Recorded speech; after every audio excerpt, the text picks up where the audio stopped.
Welcome to Kamar Pergerakan.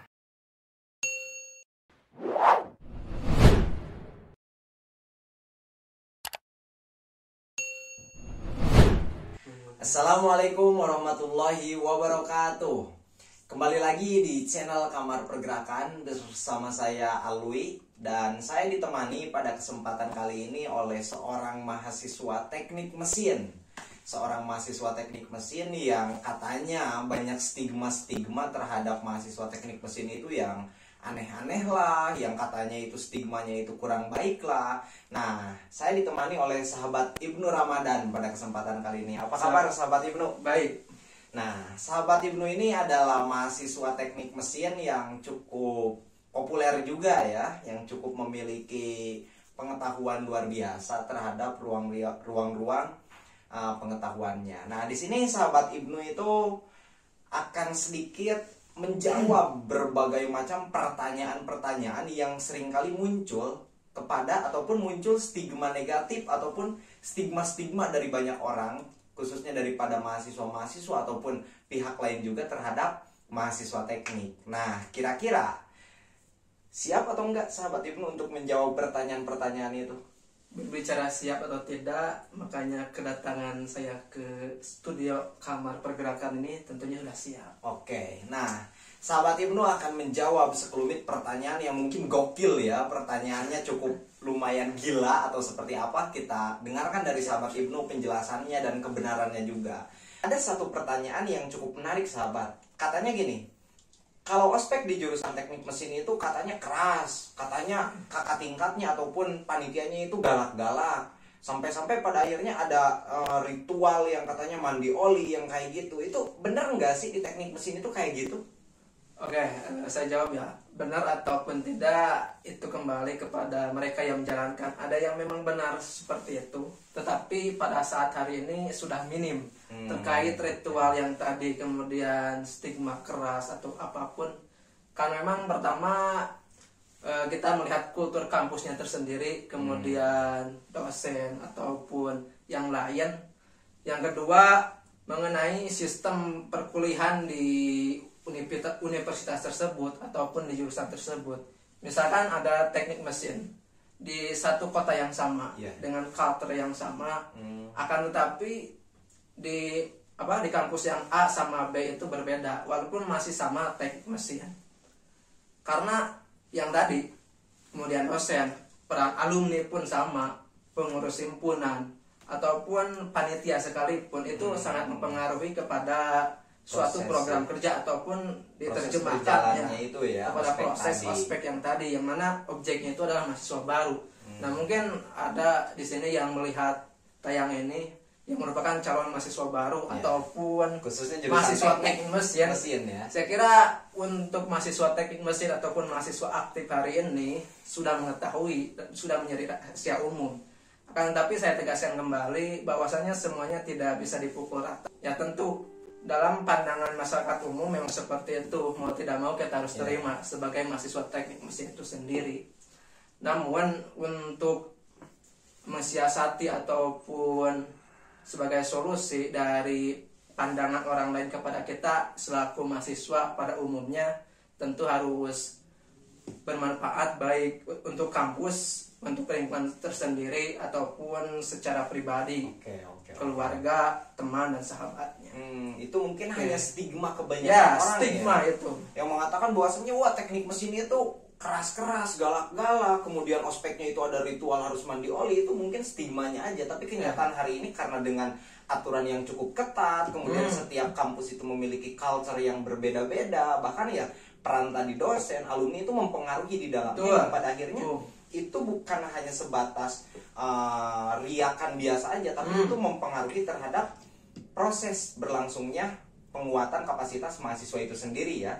Nah, kayak gitu sahabat. Jadi jangan sampai kita menjustifikasi bahwasannya salah satu jurusan tersebut itu galak-galak, kemudian kayak gimana lah gitu. Tetapi ya kita sendiri gak pernah ngobrol langsung sama orang-orang yang ada di jurusan tersebut. Nah, itu yang pertama sahabat. Jadi stigma orang mengatakan kayak gitu itu ternyata bisa dibantah oleh sahabat Ibnu dengan kebenaran yang tadi disampaikan. Tapi kalau ngerasa ada yang berbeda, silahkan tulis di kolom komentar ya oleh sahabat-sahabat. Nah, kemudian yang kedua sahabat, katanya fashion ataupun apa namanya ya, gaya ya, fashion, kemudian style ya, fashion style daripada mahasiswa teknik mesin itu urakan, acak-acakan, rambutnya gondrong katanya itu kan, kemudian celananya sobek-sobek. Itu kayak gimana nah pandangan dari sahabat Ibnu sendiri menyikapi hal tersebut kira-kira? Oke, tentunya ini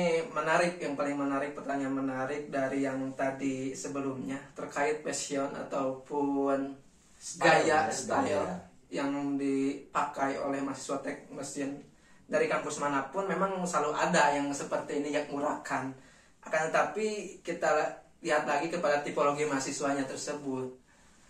Ada yang biasa-biasa saja, menuruti ataupun secaranya itu normatif ya, iya. Selakunya mahasiswa, ya sudah mahasiswa, tidak urakan, berpakaian rapi, rambut rapi, tidak gondrong. Ataupun ada yang gondrong, yaitu haknya dia sebagai prerogatif pribadi untuk menentukan passionnya tersendiri.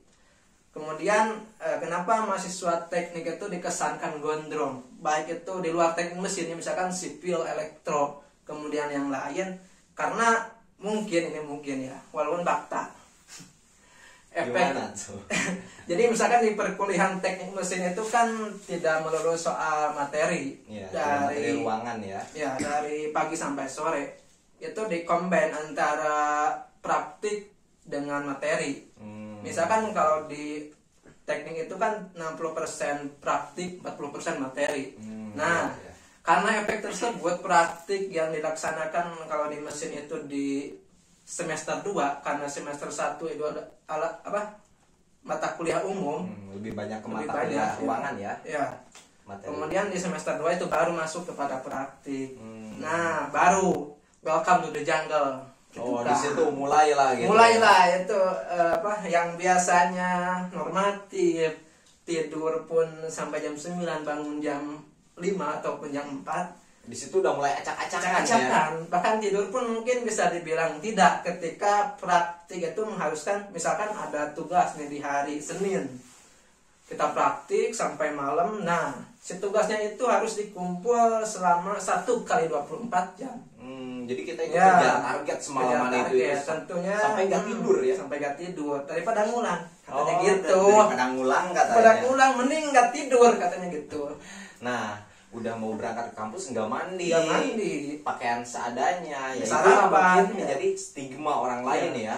Nah, jadi kayak gitu sahabat, bahwasannya berbicara mengenai fashion ataupun style daripada anak teknik itu bukan semata-mata itu semuanya dipukul rata kayak gitu. Itu tergantung daripada individunya sendiri mungkin ya, individu daripada mahasiswanya. Dan kebanyakan ya tadi disampaikan lebih banyak praktik daripada materi kelas kayak gitu. Nah, itu bisa disampaikan. Kemudian selanjutnya sahabat, katanya atau bener atau enggak sih, mahasiswa ataupun di jurusan teknik mesin itu ceweknya dikit. Ceweknya dikit, tapi bener enggak sih itu kayak gitu? Ceweknya dikit, aduh, jawab tidak ya. Saya kira dijawab ataupun tidak, itu sudah menjadi rahasia umum ya. Karena di teknik itu karena mayoritas laki-laki pada umumnya, tapi tidak juga itu secara teknik mesin ya, mayoritas laki-laki. Tapi ada salah satu di teknik, yaitu teknik industri. Hampir itu berimbang 50% antara laki-laki dan perempuan. Nah, kenapa di teknik mesin ceweknya sedikit atau terbilang menjadi minoritas? Karena secara mungkin dulunya hingga mewariskan pada hari ini mahasiswa ataupun mahasiswi yang berkuliah di teknik mesin itu jarang, karena memang untuk prospek kerjanya ke depan pasca lulus kuliah itu kan bersentuhan langsung dengan lapangan. Yang membutuhkan banyak tenaga ataupun porsi yang lain. Dan ini saya bukan bermaksud merendahkan perempuan. Ada kok di teknik mesin itu perempuan yang memang super lah, lebih dari laki-laki, baik itu segi kuliah ataupun praktik dan yang lainnya. Kemudian ada yang menarik juga ketika seorang mahasiswi baru masuk ke teknik mesin kemudian menjadi minoritas, katakanlah minimal maksimal dalam satu jurusan itu ada 3 sampai 5 orang dari sekian. Banyak, misalkan 80 mahasiswa. 3 orang sampai 5 orang itu perempuan. Nah, itu kan di semester 1. Kadang-kala sampai semester 8 itu tinggal 1 orang. Oh, dari 5 itu sisa cuma 1 orang. 1 orang karena ya itu dihadapkan dengan kenyataan kuliah di teknik itu seperti apa terhadap perempuan. Terus biasanya nyari ceweknya itu kemana tuh? Ke fakultas lain ya? Jalan-jalan ke fakultas lain, ke kampus-kampus lain ya kayak gitu. Nah, itu saya kira itu kembali menjadi lagi fakta ya, fakta. Tapi itu ya sebutkan fakta gitu, ya fakta, mitos juga ada karena memang ada dalam suatu jurusan atau satu angkatan, misalkan si A ini seorang laki-laki dan B ini seorang perempuan, keduanya sama satu kelas, satu angkatan, dan kemudian menikah. Itu sudah banyak. Nah, mungkin yang lainnya nih yang tidak kebagian cewek lah istilahnya. Itu nyarilah misalkan fakultas lain. Misalkan ke fakultas pendidikan yang banyak perempuannya, fakultas psikologi dan bahkan kedokteran. Ya, syukur kalau dapat. Kalau enggak kan jomblo terus ya. Ya jomblo terus sampai wisuda pun ya sendiri. Gak ada yang nemenin. Ya, Oke, lanjut aja lah. Itu persoalan cewek soalnya itu sensitif ya. Kalau kita lihat daripada mayoritas laki-laki, kita lihatnya batang lagi, itu lagi ya. Makanya bosan gitu. Nah, selanjutnya ada pertanyaan yang muncul, katanya anak-anak teknik itu solidaritasnya kuat. Benar nggak sih kayak gitu? Kalau misalkan benar, faktor apa sih yang menyebabkan anak teknik itu solidaritasnya kuat? Oke, perihal solidaritas di teknik mesin itu ya, saya kira benar untuk solidaritasnya. Akan tapi solidaritas ini bukan berarti semua aktivitas ataupun kegiatan si mahasiswanya itu harus sama. Misalkan ada tugas di hari, misalkan hari Selasa, tugasnya hari Senin. Tentunya itu kan selalu ada mahasiswa dikatakan dengan menjual nama solidaritas. Mana yang tidak solid ataupun lo gak solid. Katanya katanya solidarity forever. Iya, tapi gitu. Kalau kamu mengumpulkan tugas duluan gitu kan, tidak memberitahu apalagi kan, itu menjadi masalah. Kadang-kala ya menjadi utopis gitu kan untuk hal tersebut. Akan tetapi kan bicara solidaritas ini kepada solidaritas yang memang sifatnya positif, kebersamaannya. Nah, saya juga kan gini, kalau dulu jadi mahasiswa kan diomongin, kamu lulus bareng, nanti keluar juga bareng. Toh kenyataannya ya ada yang duluan, ada yang itu kan tergantung daripada individunya. Kita gak bisa maksain orang lain supaya cepat kuliah, supaya lama kuliah atau kayak gimana. Nah, di sini katanya kalau di teknik itu, khususnya teknik mesin, kalau kuliahnya cepat itu bisa dikatakan aneh loh. Bener nggak sih? Selain daripada barusan solidaritas itu dibangun daripada mulai ospek kan, kemudian kalau lulusnya cepat itu bisa dikatakan aneh gitu. Bener nggak sih kata orang kayak gitu? Ya, sebut aneh ya memang aneh. Ketika misalkan di mahasiswa yang berkuliah di FISIP ada yang 3,5 kan, itu banyak malahan. Tetapi di teknik mesin itu untuk 3,5 tidak mungkin. Karena memang misalkan pertama berbenturan dengan jumlah dosen yang mengajar. Kadang-kala kita ingin mengambil di semester 2 itu ataupun semester 3, 4, 5 ya, mengambil ke atas, ingin 24 SKS secara kapasitas memenuhi, secara nilai lebih dari 3,5 dan sebagainya. Akan tapi ketika mengambil mata kuliah yang di semester yang selanjutnya, misalkan kita kuliah di semester 6, mau mengambil di semester 8, ada 2 mata kuliah yang ingin kita ambil, tapi hanya 1 yang bisa kita ambil. Oh, tetap sisa aja 1. Sisa aja 1 karena memang untuk tenaga pengajar ataupun dosen belum ada yang memang silenier ataupun tetap untuk mengajar di mata kuliah tersebut. Kemudian ketika ada dosen yang misalkan di semester 8 memenuhi, silahkan Anda mahasiswa semester 6 bisa mengikuti kuliah di semester 8. Tetapi tolong ya, misalkan minimal mahasiswanya itu sekitar 15 orang. Nah itu menjadi berat ketika kita misalkan hanya berjumlah 10 orang yang ingin mengambil mata kuliah di semester 8. Tentu itu kan tidak bisa, kurang lebih seperti itu yang mengakibatkan lulusnya lama. Ya minimal cepat ya, normal, standar lah 4 tahun. Tapi gitu. Kebanyakannya lebih lah. Oh, oke.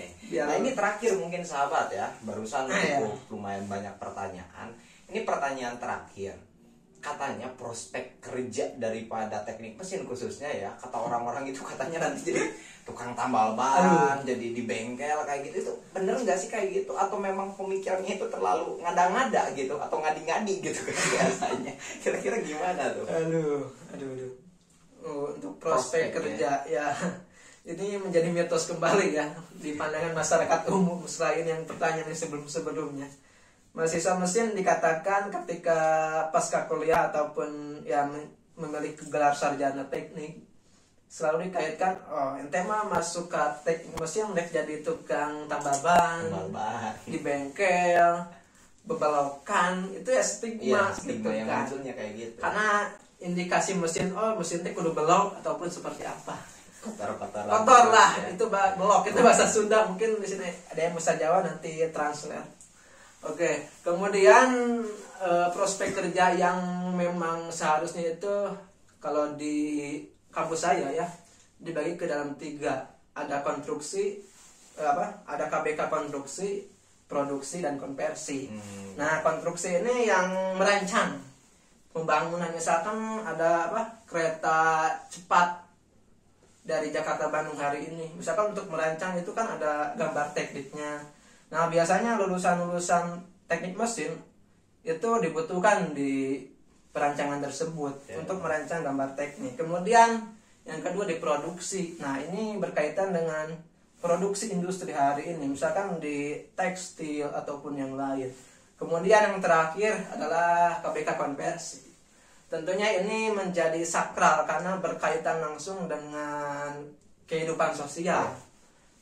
Konversi energi namanya itu. Kenapa konversi energi? Misalkan ada energi dari matahari untuk menjadi energi listrik, ataupun kita tahu lah misalkan di Kabupaten Purwakarta itu kan ada PLTA Cirata yang mengubah air menjadi listrik. Nah itu pegawainya oleh teknik mesin. Kurang lebih seperti itu, sahabat. Oke. Nah itu jadi kalau orang, jadi jangan sampai kita itu menilai satu jurusan itu kata orang lain, tetapi kita coba tanya langsung kepada orang-orang yang memang ada di jurusan tersebut, bener nggak sih kayak gitu? Nah barusan dari sekelumit banyaknya pertanyaan sudah dijawab ya, yang katanya tadi ceweknya dikit, kemudian urakan, passionnya, nah itu semua dijawab kayak gitu. Mudah-mudahan sahabat-sahabat tercerahkan dengan stigma-stigma yang seringkali muncul di jurusan teknik mesin. Nah, itu mungkin sahabat Ibnu ya. Siap. Terima kasih udah mau menyampaikan, udah mau berbagi kepada sahabat-sahabat Kamar Pergerakan khususnya berbicara mengenai teknik mesin. Nah, mungkin kedepannya kita juga bisa ngundang dari sahabat-sahabat dari Fakultas Fisik, Ekonomi, Kedokteran malahan ya. Nanti semuanya kita undang di sini untuk berbagi tentang fakultas mereka masing-masing. Oke, saya ucapkan terima kasih sahabat ya. Sudah mau ngisi. Mudah-mudahan bermanfaat, teruslah hidup dan berkarya atau mati dalam kegelisahan, serta jadikan setiap orang sebagai guru dan setiap tempat sebagai sekolah. Wallahul muwaffiq ila aqwamit thoriq. Wassalamualaikum warahmatullahi wabarakatuh. Salam pergerakan.